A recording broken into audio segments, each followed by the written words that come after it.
Hello guys, മയിൽ നിന്നും കണ്ണൂരേക്ക് പോകുമ്പോൾ പെട്രോൾ പമ്പ് കഴിഞ്ഞ് വലത് സൈഡിൽ കാണുന്ന പാപ്പാസിലാണ് ഞാൻ ഇന്ന് ഭക്ഷണം കഴിക്കാൻ പോകുന്നത്. കയറി പോകുമ്പോൾ തന്നെ വില വിവര പട്ടിക വളരെ കൃത്യമായിട്ട് അവിടെ എഴുതി വെച്ചിട്ടുണ്ട്. അപ്പം ഉണ്ട് തൊട്ടടുത്തുനിന്ന് മീൻ പൊരിക്കുന്നതിൻ്റെ നല്ല മണം, കൊതിയായിട്ട് പാടില്ല.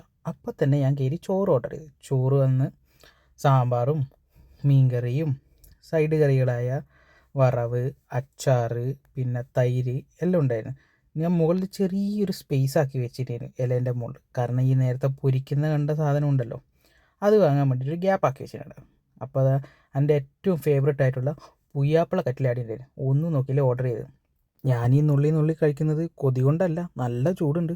അപ്പം ഇതെല്ലാം കൂടി ഒരുമിച്ചിട്ട് കുഴച്ച് പപ്പടം കൂടി പൊട്ടിച്ച് അതിൻ്റെ കൂടെയിട്ട് നല്ല കുഴച്ചിട്ട് പിന്നെയും പൊരിച്ചെടുത്തിട്ട് പൊള്ളുന്നോണ്ടാന്ന് നല്ല കുഴച്ചിട്ട് നല്ലൊരു ഉണ്ട അങ്ങോട്ട് പാസ്സാക്കി. ഓ, അടിപൊളി, സൂപ്പർ. ചത്ത മീനിനെ പിന്നെയും കൊന്നുകൊണ്ട് ഞാൻ എൻ്റെ പരിപാടി സ്റ്റോപ്പ് ചെയ്തു. അപ്പോൾ ഇതിലൂടെ പോകുമ്പോൾ ഒന്ന് ട്രൈ ചെയ്യുക. Okay, by.